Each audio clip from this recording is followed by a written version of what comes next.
লাইলাতুল কদর, এই কদরের রাতটা হচ্ছে এমন রাত যেটা খায়রুম মিন আলফি শাহর, 1000 মাসের চেয়েও সেরা। 1000 মাস লাগাতার ইবাদত করলে যে সওয়াব, কদরের রাতে ইবাদত করলে এর সমান সওয়াব হবে নাকি? সমান হবে না। আল্লাহ তাআলা বলেছেন খায়রুম মিন আলফি শাহর, না, এর চেয়েও শ্রেষ্ঠ, এর চাইতেও বেশি। 1000 মাসে, অর্থাৎ 1000 মাসে হয় 83 বছর 4 মাস। তো কদরের রাতে যদি আমরা ইবাদত করি তাহলে 83 বছর 4 মাস ইবাদত করলে যে সওয়াব, সে সওয়াব আল্লাহ তাআলা আমাদের আমলনামায় নসিব করবেন। তো আমরা যেন এই কদরের রহমত বরকত থেকে যেন আমরা বঞ্চিত না হই। তো রাসূল সাল্লাল্লাহু আলাইহি ওয়াসাল্লামকে সান্ত্বনা দেওয়ার জন্য যে নবী, আপনি চিন্তিত হবেন না, বনি ইসরাইলের অনেক লোক 1000 বছর হায়াত পেয়েছে, শত শত বছর ইবাদত করেছে, জিহাদ করেছে, তারা হায়াত পেয়েছে বেশি কিন্তু তারা কদর পায়নি। আর আপনার উম্মতকে আমি হায়াত দিয়েছি কম কিন্তু তাদেরকে কদর দিয়েছি। সুবহানাল্লাহ বিহামদি, লাইলাতুল কদর দিয়েছি, যে কদরের রাত 1000 মাসের চেয়েও সেরা। তো এই কদরের রাতকে আবার লাইলাতুল মুবারাকাও বলা হয়েছে। ইন্না আনসালনাহু ফি লাইলাতিন মুবারাকা, এটা বরকতময় রাত। ফিহা ইউফরাকু কুল্লু আমরিন হাকিম, সব বিজ্ঞচিত প্রাজ্ঞচিত বিষয়ের ফয়সালা হয়। এটা বেসিক্যালি একটা বাজেট রাত বলা যায়। এ রাতে আগামী 1 বছরে আমাদের কি ঘটবে না ঘটবে আল্লাহ তাআলা এটার বাজেট করেন, এটাকে রিভাইজ করেন। সো এই রাতটা অনেক গুরুত্বপূর্ণ। তো এই কদরের রাত, এটা কবে, এটা স্পেসিফিক ছিল, মানে সুনির্দিষ্ট ছিল। রাসূল সাল্লাল্লাহু আলাইহি ওয়াসাল্লাম আমাদেরকে জানাতে চেয়েছিলেন কবে, কিন্তু রাসূল সাল্লাল্লাহু আলাইহি ওয়াসাল্লাম জানাতে পারেননি। সহিহ বুখারীতে এসেছে যে রাসূল সাল্লাল্লাহু আলাইহি ওয়াসাল্লাম, খারাজান নবী সাল্লাল্লাহু আলাইহি ওয়াসাল্লাম লিইউখবিরানা বিলাইলাতিল কদর। উবাদা ইবনে সামিত রাদিয়াল্লাহু তাআলা আনহু বলেন, রাসূল সাল্লাল্লাহু আলাইহি ওয়াসাল্লাম আমাদেরকে জানাতে বের হয়েছিলেন যে কবে কদরের রাতটা। ফাতালাহা রাজুলান মিনাল মুসলিমিন, হঠাৎ মুসলমানদের মধ্যে থেকে দুইজন ঝগড়া লাগলো, তর্ক লাগলো আর কি। রাসূল সাল্লাল্লাহু আলাইহি ওয়াসাল্লাম হঠাৎ করে ওই ঝগড়ার দিকে খেয়াল করলেন, ওইদিকে খেয়াল করে ওই তারিখটার কথা তিনি ভুলে গেলেন। ফারুফিআ, রাসূল সাল্লাল্লাহু আলাইহি ওয়াসাল্লাম বললেন, আমার হৃদয় থেকে, অন্তঃকরণ থেকে এটাকে উঠিয়ে নেওয়া হবে। এখন আমি মনেই করতে পারছি না এটা কি 23 না 25 না 27 না 29, আমি মনে করতে পারছি না। এজন্য রাসূল সাল্লাল্লাহু আলাইহি ওয়াসাল্লাম বলেছেন যে তবে আমি এতটুকু মনে করতে পারছি, ফালতামিসুহা ফিল আশরিল আওয়াখিরি ফিল বিত্রি, রমাদানের শেষ দশকের বেজর রাত্রিগুলোতে তোমরা কদর তালাশ করো। বেজর রাতে যদি তোমরা কদর তালাশ করো তাহলে এই কদর নিশ্চিতভাবে তোমরা পাবে। তো এই জন্য স্কলাররা সবসময় বলেন যে লাস্ট 10 days অফ রমাদান খুব গুরুত্বপূর্ণ, সবচেয়ে the cream time of Ramadan. I repeat, এটা রমাদানের একেবারে মাহেন্দ্রক্ষণ। এই 10 দিনের যে কোনো 10 রাতের যে কোনো রাত কদর হয়ে যেতে পারে, বিশেষ করে অড নাইটস গুলো 21, 23, 25, 27 এবং 29, যে কোনো দিন হয়ে যেতে পারে কদর। সো বুদ্ধিমানের কাজ হচ্ছে আমরা যেন রমাদানের শেষ 10 রাতে লাগাতার একইভাবে একই স্পিডে আমরা যেন ইবাদত করি। কোনো রাতে বেশি করলাম, হয়তো 27-এর রাতে আমি খুব ভাব গাম্ভীর্য নিয়ে, খুব আবেগ নিয়ে ইবাদত করলাম, কিন্তু হয়ে যেতে পারে যে এবছর কদর ছিল 25-এর রাত, হতে পারে না? পারে। তো আমরা তো মিস করে ফেললাম। তো আমরা যেন মিস না করি। বুদ্ধিমানের কাজ হবে সমান তালে ইবাদত করা। এবং এটা এত গুরুত্বপূর্ণ, রাসূল সাল্লাল্লাহু আলাইহি ওয়াসাল্লাম এত এমফাসাইজ করে কোনো রাতের কথা বলেন। আরবি মাস অনুযায়ী 354টা রাতের মধ্যে সবচাইতে শ্রেষ্ঠ রাত, সবচাইতে শ্রেষ্ঠ রাত সূর্য ডোবার পর থেকে হাত্তা মাতলাইল ফাজর, ফজরের সূচনা লগ্ন পর্যন্ত শান্তিময় এ রাত, বরকতের এ রাত। রাসূল সাল্লাল্লাহু আলাইহি ওয়াসাল্লাম বলেছেন, মান হুরিমা খায়রাহা ফাকাদ হুরিম, যে কদরের বরকত থেকে, খায়ের থেকে বঞ্চিত হলো সে আসলেই বঞ্চিত। হি ইজ দ্য লুজার, সে হতভাগা, সে পোড়া কপাল, সে বঞ্চিত। মানে হুরিমা খায়রাহা ফাকাদ হুরিম, যে কদর পেল না সে হতভাগা। এখন আমরা কি হতভাগা হতে চাই? আমরা তো শুরুতে অনেক হোপফুল ছিলাম, এত এত ব্লেসিংস, এত এত বরকত, রহমতের ফলগু ধারায় আমরা প্লাবিত হচ্ছি রমাদানে। আমরা তো হতভাগা হতে চাই না। তো আমরা যেন এই শেষ 10 দিন এক তালে আন্তরিকতার সাথে ঈমান ও ইহতিসাবা আমরা যেন ইবাদত করি। সম্মানিত ভাই এবং বোনেরা, তাহলে আমরা সৌভাগ্যশীলদের অন্তর্ভুক্ত হতে চাই, হতভাগা হতে চাই না। আমরা এবার একটু শুনবো যে রাসূলুল্লাহ সাল্লাল্লাহু আলাইহি ওয়াসাল্লাম কদরের রাতগুলোতে কি কি ইবাদত করতেন। আমি খুঁজে 5টা আমলের কথা পেয়েছি বিশেষভাবে, কমন যে আমলগুলো সেগুলো তো ছিলই, বিশেষভাবে 5টা কাজ রাসূল সাল্লাল্লাহু আলাইহি ওয়াসাল্লাম কদরের রাতে করতেন। 1 নম্বর কাজ হচ্ছে তিনি সারা রাত জেগে ইবাদত করতেন এবং পরিবারের লোকদেরকে ঘুমোতে দিতেন না, উঠিয়ে দিতেন। বছরের অন্য কোনো সময়ে সারা রাত জেগে ইবাদত করার কোনো নজির রাসূল সাল্লাল্লাহু আলাইহি ওয়াসাল্লামের জীবনে ছিল না। সব রাতে ঘুমাতেন। আমি জোহর বারুতে একটা কনভেনশনে the daily routine of prophet সাল্লাল্লাহু আলাইহি ওয়াসাল্লাম একটা আলোচনা করেছিলাম, যেখানে রাসূল সাল্লাল্লাহু আলাইহি ওয়াসাল্লামের দৈনন্দিন জীবনের রুটিন আলোচনা করেছিলাম। সেখানে আমরা বলেছি যে রাসূল সাল্লাল্লাহু আলাইহি ওয়াসাল্লামের দৈনন্দিন অভ্যাস ছিল তিনি এশার পরেই তাড়াতাড়ি ঘুমিয়ে পড়তেন আর মিড নাইটে উঠতেন। রাসূল সাল্লাল্লাহু আলাইহি ওয়াসাল্লামের কর্মদিবস শুরু হতো মিড নাইটে। আমাদের তো সকালে, কারো আরো অনেক পরে শুরু হয়। রাসূল সাল্লাল্লাহু আলাইহি ওয়াসাল্লামের কর্মদিবস শুরু হতো বেসিক্যালি মিড নাইটে। এশার পরে কথাবার্তা না বলে আগে ঘুমোতে যেতেন, মিড নাইটে উঠতেন, কিন্তু ঘুমাতেন। ঘুম ছাড়া রাত কাটাতেন না। সারা বছরের এটা ছিল যে এশার পর ঘুমোতে যেতেন, except the last 10 days of Ramadan. রমাদানের শেষ 10 রাতে রাসূল সাল্লাল্লাহু আলাইহি ওয়াসাল্লাম ঘুমাতেন না। এই 10 দিনের ব্যাপারেই পাওয়া যায় সারা রাত জেগে তিনি ইবাদত করতেন। আম্মা জান আয়েশা রাদিয়াল্লাহু তাআলা আনহা বলেন, ইযা দাখালা আল আশরু আহিয়া আল লাইলা ওয়া আইখাযা আহলা ওয়া জাদ্দা ওয়া শাদ্দা আল মিজার। রমাদানের শেষ দশক যখন আসতো রাসূল সাল্লাল্লাহু আলাইহি ওয়াসাল্লাম সারা রাত জেগে ইবাদত করতেন। পরিবারের সদস্যদেরকে জাগিয়ে তুলতেন, স্ত্রীদের ঘুমাতে দিতেন না, জাগিয়ে তুলতেন। ফাতেমা রাদিয়াল্লাহু তাআলা আনহার ঘর পাশেই ছিল। তাদেরকে যে জাগাতেন এবং নিজে সারা রাত ইবাদত করতেনই। জাদ্দা ওয়া শাদ্দাল মিজহার, খুবই বলিষ্ঠ ভাবে, খুব মজবুত ভাবে কোমরে গামছা বেঁধে নামার একটা এক্সপ্রেশন এখানে দেওয়া হয়েছে। মিজহার, ইজহার মানে হচ্ছে বাংলা করলে হয় লুঙ্গি। লুঙ্গি আমরা যখন খুব শক্ত কোনো কাজ করতে যাই তখন তারা কি করে, খুব টাইট করে লুঙ্গিটা বাঁধে। তার মানে বোঝানো হচ্ছে রাসূল সাল্লাল্লাহু আলাইহি ওয়াসাল্লাম কোমরে ভালো করে লুঙ্গি বেঁধে বা গামছা বেঁধে আটগাট বেঁধে নামতেন শেষ 10 দিনের জন্য। এই সময় তিনি মানে কাউকে কেমন যেন চিনতেন না, সবসময় ইবাদতে মগ্ন থাকতেন। এটা আমরা করতে পারি যে শেষ 10 দিনে, আর যেহেতু 3 দিন বাকি, আমরা একটা স্পেশাল প্ল্যান করতে পারি যে আমরা আমাদের সর্বোচ্চটুকু উজাড় করে দিয়ে লাস্ট 10 ডেজ অফ রমাদানের এই বরকত আমরা হাসিল করবো, এটা যেন আমাদের মিস না হয়। তাহলে এটা আমরা একটা পেলাম। 2 নাম্বার হচ্ছে ইতিকাফ করা। রাসূলুল্লাহ সাল্লাল্লাহু আলাইহি ওয়াসাল্লাম রমাদানের শেষ 10 দিন ইতিকাফ করতেন। আমাদের আয়েশা রাদিয়াল্লাহু তাআলা বলেন, কানা ইয়াতাকিফুল আশরাল আওয়াখির মিন রমাদান, রমাদানের শেষ দশকে তিনি ইতিকাফ করতেন। হাত্তা তাওয়াফাহুল্লাহ, ওনার ইন্তেকালের আগ পর্যন্ত এই অভ্যাসটাই তিনি জারি রেখেছেন। সুম্মা আতাকাফা আজওয়াজুহু মিন বা'দি, তারপর ওনার স্ত্রীরা ইতিকাফ করেছেন। আরেক বর্ণনায় এসেছে ইয়াতাকিফু কুল্লা রমাদান 10 আইয়াম, প্রতি রমাদানে তিনি 10 দিন ইতিকাফ করেছেন। কিন্তু যেই বছর তিনি ইন্তেকাল করবেন সে বছর তিনি 20 দিন ইতিকাফ করেছিলেন। প্রতি রমাদানে 10 দিন, আর যে বছর ইন্তেকাল করবেন সে বছর কয় দিন? 20 দিন তিনি ইতিকাফ করেছিলেন মসজিদে নববীতে। তাহলে আমরা এই রমাদানের শেষ দশকে এটা করতে পারি। 2 নম্বর পয়েন্ট হচ্ছে ইতিকাফ করা। যারা আমরা করিনি তারা আমরা ইতিকাফ করতে পারি। আমাদের আইআইএম এর মসজিদ এটা ইতিকাফের জন্য একটা উর্বর জায়গা। আমরা যখন এই ক্যাম্পাসে ছিলাম তখন দেখেছি যে এখানকার ইতিকাফের পরিবেশ যে এত সুন্দর, এটা কল্পনাই করা যায় না। অসাধারণ পরিবেশ। আপনি যদি ইতিকাফ নাও করেন, রাত 2টা বা 3টার দিকে সেন্ট্রাল মস্কে এসে বসে থাকলেও হবে। রাত 2টা 3টার দিকে এসে বসে থাকলে দেখবেন যে কেউ সেজদায় পড়ে কান্না করতেছে, কেউ হালাকা করতেছে, কেউ তাসবিহ পড়তেছে, কেউ কোরআন তেলাওয়াত করতেছে। মানে এত সুন্দর পরিবেশ, ওটা দেখলেই আপনার ইবাদত করতে মন চাইবে। তো আমরা যেন ইতিকাফ করার চেষ্টা করি। ইতিকাফ করতে না পারলে শেষ দশকের রাতগুলো যেন মসজিদে কাটানোর চেষ্টা করি, তা না পারলেও বাসায় যেন এই রাতগুলো আমরা মিস না করি।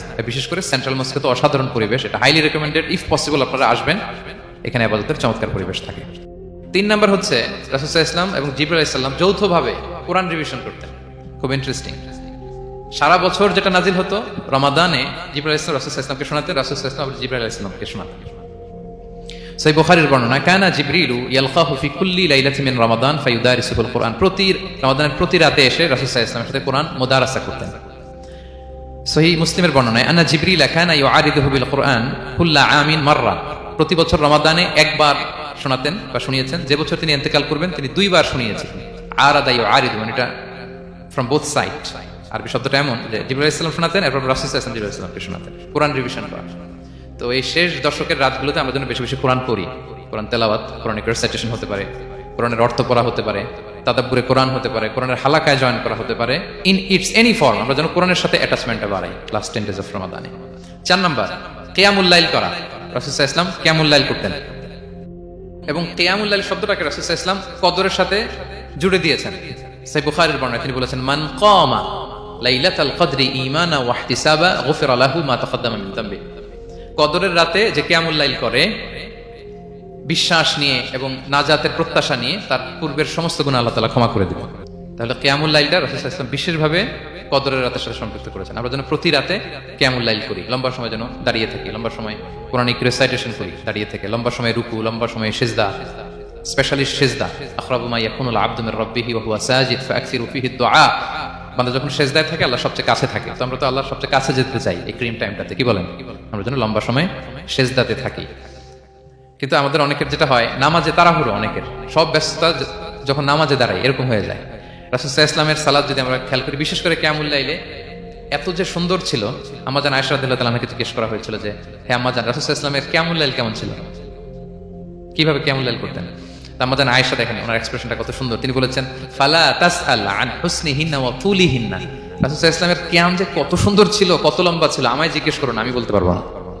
আমরা অনেক সময় যখন খুব বেশি চমৎকার কিছু হয় তো আমরা কি বলি, ভাই এত সুন্দর ছিল, আমি বোঝাতে পারবো না। এরকম বলি না যে এত অসাধারণ, আমি বলে বোঝাতে পারবো না। বাংলাতেও কিন্তু আমরা বলি এত চমৎকার, বলে বোঝাতে পারবো না, শব্দের গুণনে, ভাষার গুণনে আমি ফুটিয়ে তুলতে পারবো না। তো আমাদের আয়েশা এটাই বলেছিলেন, ফালা তাসআল আন হুসনিহিন্না ওয়া তুলিহিন্না। রাসূল সাল্লাল্লাহু আলাইহি ওয়াসাল্লামের রাতের নামাজ কিয়ামুল লাইল যে কত সুন্দর ছিল, কত দীর্ঘ ছিল, লম্বা ছিল, আমায় জিজ্ঞেস করো না, আমি বলে বোঝাতে পারবো না। সুবহানাল্লাহি ওয়া বিহামদিহি। আমরা যেন লম্বা সময় কিয়ামুল লাইল করি। আমাদের আয়েশা রাদিয়াল্লাহু তাআলা আনহা আরো বলেন, কানা ইয়াকুমু মিনাল লাইলি হাত্তা তাতাফাত্তারা কদামা, এত দীর্ঘ সময় দাঁড়িয়ে থাকতেন, থাকতে থাকতে ওনার পা ফুলে যেত। পা দুটো ফুলে যেত, আপনিও দীর্ঘ সময় দাঁড়িয়ে দেখেন যে পায়ে ঝিম ধরে যাবে, পা ফুলে যাবে, এটা করতেন রাসূল সাল্লাল্লাহু আলাইহি ওয়াসাল্লাম। তো আম্মা জান আয়েশা বলেন, ইয়া রাসূলুল্লাহ লিমা তাসনাউ হাযা ওয়া ক্বাদ গুফিরা লাকা মা তাকাদ্দামা মিন যামবিকা মা তাআখার, আপনি এত কষ্ট কেন সহ্য করেন নিজের দেহের উপরে? আপনার তো আগের পরের সব গুনাহই মাফ। আদত তো রাসূল সাল্লাল্লাহু আলাইহি ওয়াসাল্লামের গুনাহই নেই, তিনি নিষ্পাপ। এত কষ্ট কেন করেন? আপনার আগের পরের সবই তো মাফ করে দেওয়া হয়েছে, কেন করেন? রাসূল সাল্লাল্লাহু আলাইহি ওয়াসাল্লাম উত্তর করেছেন, আফালা উহিব্বু আন আকুনা আবদান শাকুরা, আয়েশা আমি কি শুকরগুজার বান্দা হতে পছন্দ করব না? আল্লাহ তাআলা আমাকে তার রহম এবং করমে সব মাফ করে দিয়েছেন, কিন্তু আমি কি শুকরগুজার হব না? আমি কি আমার রোলটা প্লে করব না? আমি কি নিজেকে সঁপে দেব না আল্লাহ তাআলার কাছে জায়নামাজে? তো এটা ছিল সংক্ষেপে রাসূল সাল্লাল্লাহু আলাইহি ওয়াসাল্লামের কিয়ামুল লাইলের ধরন। এভাবে তিনি দীর্ঘ সময় কিয়ামুল লাইল করতেন। আমরা যেন এটা করি। সেন্ট্রাল মস্কে কিয়ামুল লাইল এবছর নিশ্চয়ই হচ্ছে, আমরা যেন অংশগ্রহণ করি। 5 নম্বরে রাসূল সাল্লাল্লাহু আলাইহি ওয়াসাল্লাম দোয়া করতেন। এই কদরের রাতগুলোতে খুব বেশি বেশি দোয়া করতেন। দোয়া নিয়ে আমরা একটা জুমার খুতবা দিয়েছিলাম, সেখানে আমরা বলেছিলাম যে দোয়া হতে হবে খুব আন্তরিক দোয়া, রোবোটিক দোয়া যেন না হয়। আপনার আবেগ, ভালোবাসা, মনের মাধুরী মিশিয়ে, চোখের পানি মিশিয়ে, অশ্রু সিক্ত করে এই দোয়াটা করতে হবে, তাহলে সে দোয়া আল্লাহর কাছে কবুল হবে। আমরা যেন আমাদের ভাব, আবেগ সব ঢেলে দিতে পারি আমাদের দোয়াতে, আমাদের সিজদায়, আমাদের কিয়ামুল লাইলে, এবং যে কোনো ভাষায়। কোরআনিক দোয়াগুলো রেকমেন্ডেড, হাদিসের মাসুরগুলো রেকমেন্ডেড। তাছাড়া আপনার নিজের ভাষায় আপনার কি চাওয়া, আপনার কি আকাঙ্ক্ষা, আপনার মনের কষ্ট, যাতনা সবকিছু আপনি আল্লাহ তাআলার কাছে পেশ করুন। এবং আম্মা জান আয়েশা জিজ্ঞেস করেছিলেন, ইয়া রাসূলুল্লাহ আমি যদি কদর পেয়ে যাই আমি কি বলবো এ রাতে? মা আদউ, কি দোয়া করব? রাসূল সাল্লাল্লাহু আলাইহি ওয়াসাল্লাম বললেন, তাকুলিন, আয়েশা তুমি বলবে আল্লাহুম্মা ইন্নাকা আফুউন তুহিব্বুল আফওয়া ফাআফু আন্নী। আয়েশা তুমি যদি কদরের রাত পেয়ে যাও এটা বলবে, হে আল্লাহ আপনি ক্ষমাশীল, আল্লাহ আপনি ক্ষমাকে পছন্দ করেন, আল্লাহ তাই আপনি আমায় ক্ষমা করেন। হে আল্লাহ আপনি ক্ষমাশীল, আপনি ক্ষমাকে পছন্দ করেন, আল্লাহ আপনি আমাকে ক্ষমা করেন। এই দোয়াটা আমরা যেন বেশি বেশি করি। আমার সাথে সাথে সবাই একটু পড়ুন মেহেরবানি করে। আল্লাহুম্মা ইন্নাকা আফুউন তুহিব্বুল আফওয়া ফাআফু আন্নী। আল্লাহুম্মা ইন্নাকা আফুউন তুহিব্বুল আফওয়া ফাআফু আন্নী। হে আল্লাহ আপনি ক্ষমাশীল, আপনি ক্ষমা করাকে পছন্দ করেন, আল্লাহ আমাকে ক্ষমা করেন। আমরা আমাদের নিজেদের ভাষায় অনেক দোয়া করতে পারবো, কিন্তু রাসূল সাল্লাল্লাহু আলাইহি ওয়াসাল্লামের শেখানো দোয়াগুলো এটা হচ্ছে মানে very precise in wording but comprehensive in meaning. এটার অর্থ, এটার আবেদন এটা অনেক বেশি। আমি অনেক 10টা-20টা বাক্য বলে এত সুন্দর কথা মিলাতে পারবো না। রাসূল সাল্লাল্লাহু আলাইহি ওয়াসাল্লাম যেটা শিখিয়ে দিয়েছেন, আগে আল্লাহর প্রশংসা করলাম, আল্লাহ আপনি ক্ষমাশীল, আবারও প্রশংসা, আল্লাহ আপনি তো ক্ষমা করাকে পছন্দ করেন। যেটা আপনি পছন্দ করেন না ওইটা তো চাচ্ছি না, যেটা আপনার পছন্দ, যেটা আপনি করতে ভালোবাসেন, গাফিরিয যামবি ওয়া কাবিলিত তাওব, আপনি ক্ষমা করাকে পছন্দ করেন, তওবা কবুলকে আপনি পছন্দ করেন, তো সেটাই তো চাচ্ছি আপনার কাছে, আপনি আমার তওবা কবুল করুন, আল্লাহ আপনি আমাকে ক্ষমা করুন। সো এই দোয়াটা প্রত্যেক রাতে যেন আমরা বেশি বেশি করি সম্মানিত সুধী। এবং এই যে রিমাইন্ডারগুলো শুনলাম, এটা রমাদানের পরেও যেন আমরা অব্যাহত রাখি। আমরা নাম দিয়েছি যে gear up for a great Ramadan. আমাদের ইবাদতের যে ধারাবাহিকতা, এই গতিটাকে আরেকটু গিয়ার আপ করা, আরেকটু পুশ করা নিজেকে, আরেকটু এক্সট্রা ড্রাইভ দেওয়া। এই শেষ মুহূর্তে মাত্র 13টি দিন আমাদের হাতে আছে, আমরা যেন আরেকটু এফোর্ট দেই, আমরা যেন আরেকটু ড্রাইভ দেই, যাতে করে আমরা আল্লাহ তাআলার আরো নিকটবর্তী হতে পারি। এবং এই রমাদানে আমরা যা শিখলাম, যেটা করলাম, এটার ইম্প্যাক্ট যেন রমাদানের পরেও আমাদের মধ্যে থাকে। আমাদের অনেকের এটা হয় যে রমাদানে আবেগে অনেক আলোচনা শুনে, ক্ষমার মাস এটা জেনে এত ইবাদত, রমাদান নাই ইবাদত নাই, এরকম হয়ে যায়। এটা যেন না হয়, বরং এটার একটা পরশ যেন আমাদের হোল দ্য ইয়ার লং থাকে। আরব শায়েখরা বলেন যে কুন রব্বানি লা তাকুন রমাদানি, রব্বানি হও, রমাদানি হয় না। মানে রমাদান আসছে, তুমি রমাদান কেন্দ্রিক ইবাদত নিয়ে অনেক উচ্ছ্বাস, কিন্তু রমাদান শেষ, ইবাদত শেষ, এমনটা যেন না হয়। রমাদানের পরেও সে মেহেরবান আল্লাহ তাআলা কিন্তু আমাদের জন্য আছেন। তিনি প্রতি রাতে শেষ রাতে নেমে আসেন, এসে ডাকতে থাকেন, কার ক্ষমা লাগবে ক্ষমা চাও, ক্ষমা করবো, কে বিপদে পড়েছ বলো, আমি উদ্ধার করবো। তো তিনি আরশের উপর থেকে প্রথম আসমানে নেমে আসলেন দেওয়ার জন্য। আমি ঘুম থেকে জাগতে পারলাম না, নেওয়ার জন্য। এটা হইলো প্রাইম মিনিস্টার আনোয়ার ইব্রাহিম আমাকে একটা অ্যাওয়ার্ড দিবেন, লেটস সে হোটেল ইন্টারকন্টিনেন্টাল, উনি এসে বসে আছে, বাট আমি যেতে পারিনি। এটা হয় না। আল্লাহ তাআলা প্রতি রাতে শেষ রাতে এসে বলেন কার কি লাগবে দাও, তিনি নেমে আসেন বা বিশেষ মনোনিবেশ করেন প্রথম আসমানে এসে। কিন্তু আমরা যে নিব সেই সময়টুকু আমাদের হয় না। আমরা এতটা গাফেল যেন না হই, আমরা যেন একটু পুশ করি। বড় কিছু পেতে হলে নিজেকে পুশ করতে হয়, এক্সট্রা একটা ড্রাইভ দিতে হয়। সম্মানিত শুধু এই 17টা দিন কি করলাম একটু রিভাইজ করি, যোগ বিয়োগ করি নিজের সাথে নিজে, যে প্ল্যানটা নিয়ে রমাদান শুরু করলাম ওইরকম কিয়ামুল লাইল করতে পারলাম কিনা, ওইরকম চ্যারিটি করতে পারলাম কিনা, রেসাইটেশন করতে পারলাম কিনা, একটু যেন নিজের সাথে নিজে বোঝাপড়া করি, একটু যেন রিভাইজ করি এবং নিজেকে যেন একটু পুশ করি। সম্মানিত শুধু এই ছিল সংক্ষিপ্ত আলোচনা। আমি 30 সেকেন্ডসে পুরো আলোচনাটা আবার একটু যারা পরে এসেছেন একটু রিভাইজ করে নেই। আমি শুরুতে এভাবে শুরু করেছিলাম যে রমাদান এটা হচ্ছে it's a month of hope, এটা আশা জাগা নিয়ে একটা মাস। এই মাসের যে রহমত বরকতের যত যত হাদিস কোরআনের আয়াতগুলো আমরা বলেছি, এগুলো শুনলে আমাদের মধ্যে একটা আশা জাগে, আশাবাদী হয়ে ওঠে যে আমার এই মাস আমার মুক্তির মাস, আমি মুক্তি পাবো। কিন্তু at the same time it's the month of warning, এটা আবার সতর্কতার মাস। রাসূলুল্লাহ বলেছেন রোজা রেখে যে মিথ্যা ছাড়লো না, পাপ ছাড়লো না, তার ধ্বংস। আবার 3 বার তিনি আমিন বলেছেন। বেসিক্যালি এটা একটা বদদোয়া যে মান আদরাকা রমাদান ওয়া লাম ইগফার লাহ, যে রমাদান পেয়েও নিজের গুনাহ ক্ষমা করতে পারলো না, তার ধ্বংস।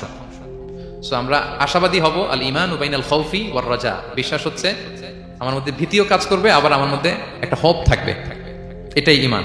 সো আমরা যেন এই ওয়ার্নিং গুলো আমাদের মাথায় রাখি, যে আমরা যেন আল্লাহর নৈকট্যপ্রাপ্ত বান্দা হতে পারি, ক্ষমাপ্রাপ্তদের অন্তর্ভুক্ত যেন আমরা হতে পারি।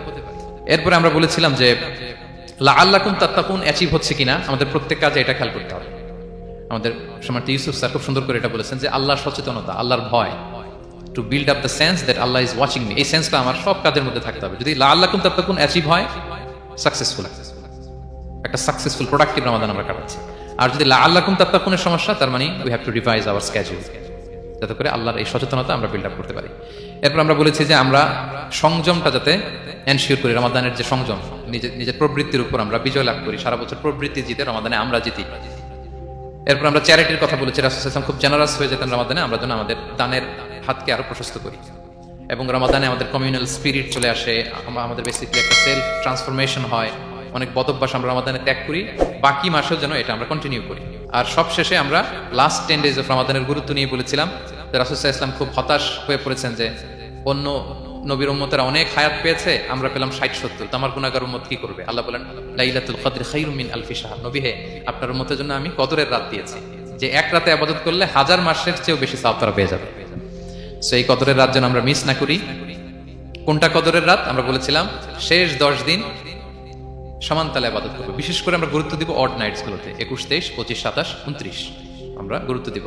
এবং রাসূল সাল্লাল্লাহু আলাইহি ওয়াসাল্লাম বলেছেন মান হুরিমা খায়রাহা ফাকাদ হুরিম, যে কদরের বরকত মিস করলো সে বঞ্চিত, সে হতভাগা, ইজ দ্য লুজার। আমরা যেন লুজার না হই, আমরা যেন গেইনার হই এই বরকতের মাসে।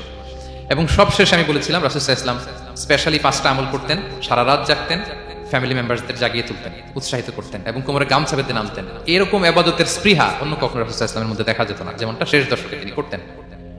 ইতিকাফ করতেন তিনি, আর ইতিকাফ করলে কদর মিস হওয়ার সম্ভাবনা নেই। এটা 21-এ হোক, 25-এ হোক, 23-এ হোক, আমি তো মসজিদে, আমি তো কেমন লাইলে অংশগ্রহণ করতে, আমি তেলাওয়াত করতেছি, আমি প্রতিদিনই দোয়া করতেছি, মিস হওয়ার কোনো সম্ভাবনা নেই। আমরা যেন ইতিকাফের চেষ্টা করি, অথবা পার্ট টাইম ইতিকাফ যেন অন্তত করি 5 দিন 3 দিন, অথবা রাতের সময়গুলো মসজিদে যেন আমরা কাটাই। 3 নাম্বার বলেছিলাম রাসূল সাল্লাল্লাহু আলাইহি ওয়াসাল্লাম জিবরাইল আলাইহিস সালাম কোরআন রিভিশন করতেন, আমরা যেন কোরআন রিভাইজ করি, রেসাইটেশন করি বেশি মাত্রায় শেষের 10 দিন। কিয়ামুল লাইল ফালা তাসআল আন হুসনিহিন্না ওয়া তুলিহিন্না, কত সুন্দর কিয়ামুল লাইল ছিল, বলে বোঝানো যাবে না। তো আমরা যেন এরকম দীর্ঘ সময় কিয়ামুল লাইল করি। আর সবশেষে বলেছিলাম দোয়া করা, দোয়া করা হচ্ছে দোয়া মুমিনের হাতিয়ার, দোয়া মানুষের জীবন চেঞ্জ করে দিতে পারে। চাওয়ার মতো চাইলে আল্লাহ ফেরান না, আল্লাহ তো দেওয়ার জন্যই বসে আছেন। আমরা যেন কায়মন পাকে আল্লাহ তাআলার কাছে চাই, অশ্রুসিক্ত নয়নে যেন আমরা চাই। অনুতপ্ত বান্দার চোখের পানির ফোঁটা আল্লাহর কাছে খুব প্রিয়, 2 ফোঁটা আল্লাহর কাছে সবচেয়ে প্রিয়, জিহাদের ময়দানে মুজাহিদের রক্তের ফোঁটা আর অনুতপ্ত বান্দার চোখের পানির ফোঁটা। বান্দা অনুতপ্ত হয়ে, রিপেন্টেন্ট হয়ে, চোখের পানি ছেড়ে যখন কাঁদে আর দোয়া করে, ওই চোখের পানি চোখ বেয়ে, নাকের ডগাবে মাটিতে পড়ার আগেই আল্লাহ তার সব গুনাহ মাফ করে দেয়। আমরা যেন সেই অনুতপ্ত বান্দাদের কাতারে শামিল হতে পারি। রাসূল সাল্লাল্লাহু আলাইহি ওয়াসাল্লাম যেভাবে কিয়ামুল লাইল করতে আমাদেরকে উৎসাহিত করেছেন, আমরা যেন সেভাবে কিয়ামুল লাইল করতে পারি। আমাদের প্রতিটি কাজের মধ্য দিয়ে লাআল্লাকুম তাত্তাকুনের যে অ্যাচিভমেন্ট, সেটা যেন আমাদের হাসিল হয়, এবং এই রমাদানকে যেন আমরা আমাদের জীবনের সর্বশেষ রমাদান মনে করি। আমাদের চিফ ইমাম অফ সেন্ট্রাল মস্ক ইমাম রমাদান সুবকি নামাজের আগে একটা সুন্দর কথা বলেন যে পারফর্ম দিস সালাহ as if this is your last and final prayer. এমন ভাবে নামাজে দাঁড়াও মনে করো এটাই হতে পারে জীবনের শেষ নামাজ। রাসূল সাল্লাল্লাহু আলাইহি ওয়াসাল্লাম এটাই বলেছেন। তো আমরা বিগত বছরগুলোতে আমাদের অনেক প্রিয়জনদের হারিয়েছি এই কোভিডের কারণে। এবছর আল্লাহর মেহেরবানি বাংলাদেশ আইএম কমিউনিটির এই চমৎকার, আমাদের সম্মানিত শিক্ষক মন্ডলীদের প্রচেষ্টা, ছাত্র ভাইদের প্রচেষ্টায় এই চমৎকার জান্নাতি পরিবেশে ইফতারের আগে আমরা একত্রিত হয়েছি। আবারও আগামী বছর আমরা এরকম কোনো গ্যাদারিং এ জয়েন করতে পারবো, কোনো গ্যারান্টি কি আমাদের আছে? নাই। It could be the last Ramadan in our life. So আমরা যেন এটা সবসময় মাথায় রাখি যে হতে পারে আমার it is our last chance, এটাই লাস্ট চান্স, এবং এই অপরচুনিটিগুলো যেন আমরা কাজে লাগাই এবং আল্লাহ তাআলার প্রিয় বান্দাদের অন্তর্ভুক্ত হই। আল্লাহ তাআলা আমাদের সবাইকে এই কথাগুলো বোঝার ও আমল করার তৌফিক দান করুক।